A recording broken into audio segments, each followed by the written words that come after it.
Salam pemirsa. Negara-negara kepulauan di Pasifik Selatan dikenal sebagai negara pariwisata daripada sumber daya alam yang menguntungkan. Sepintas, mungkin tidak tampak seperti wilayah yang penting secara geopolitik. Akan tetapi, kini negara-negara kepulauan tersebut telah menjadi medan pertempuran terbaru dalam persaingan Tiongkok-Amerika Serikat.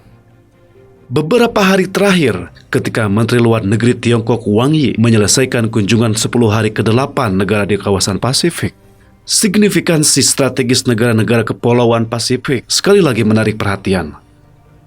Meskipun Wang Yi gagal membujuk negara-negara kepulauan untuk menandatangani perjanjian regional yang mencakup kerjasama kepolisian, keamanan dan komunikasi data pada pertemuan puncak di Fiji dengan perwakilan 10 negara Pasifik, langkah tersebut mengkhawatirkan Amerika Serikat dan sekutunya, yakni Australia dan Selandia Baru.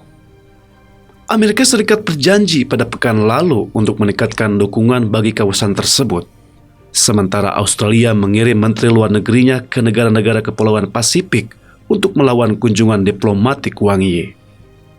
Selain itu, Menteri Luar Negeri Amerika Serikat Antony Blinken mengunjungi Fiji pada bulan Februari sebagai kunjungan pertama oleh Menteri Luar Negeri Amerika Serikat yang menjabat dalam kurun waktu hampir 40 tahun. Kurt Campbell, Koordinator Dewan Keamanan Nasional untuk urusan Indo-Pasifik, juga mengunjungi Fiji pada bulan April lalu. Kunjungan diplomatik tersebut menggarisbawahi pentingnya kepulauan Pasifik bagi Amerika Serikat. Mengapa Amerika Serikat dan Australia ingin membendung pengaruh Tiongkok di negara-negara kepulauan Pasifik? Dari sudut pandang Washington dan Canberra, Beijing berusaha membangun pijakan militer di kawasan itu dengan memperkuat hubungan dengan negara-negara di Pasifik Selatan. Hal ini akan berdampak pada kehadiran militer Amerika Serikat Australia di Pasifik Selatan.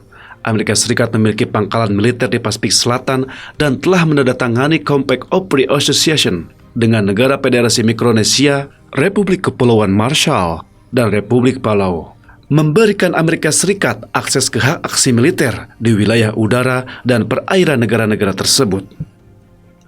Australia juga mengoperasikan angkatan lautnya sendiri di kawasan tersebut dan memelihara hubungan pertahanan dan keamanan yang sudah berlangsung lama dengan pemerintah pulau di sekitarnya, termasuk dalam pemeliharaan perdamaian dan pelatihan militer.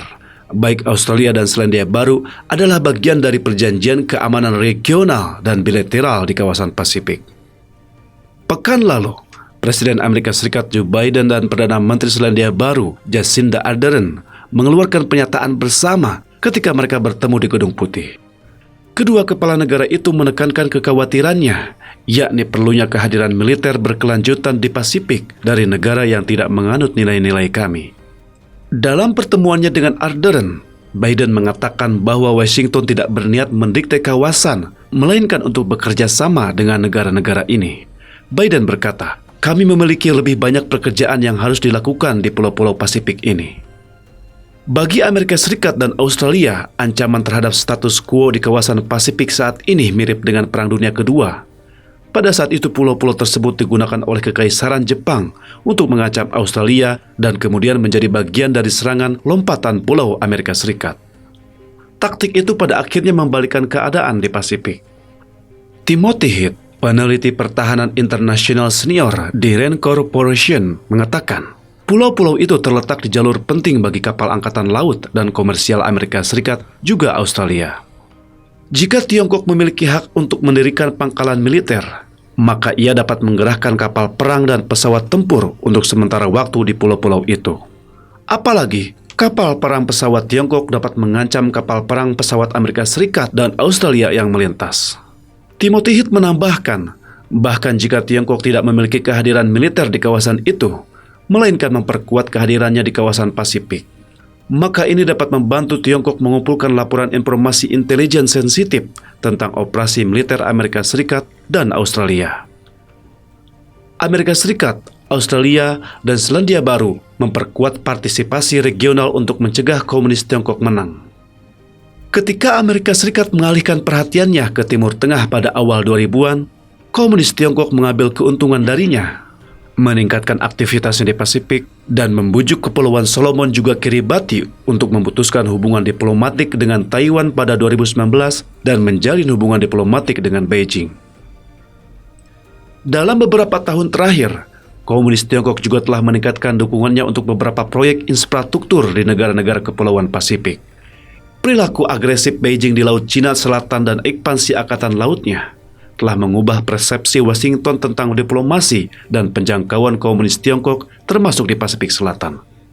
Pada bulan April lalu, komunis Tiongkok Kepulauan Solomon menandatangani fakta keamanan yang meningkatkan kewaspadaan di Amerika Serikat dan Australia.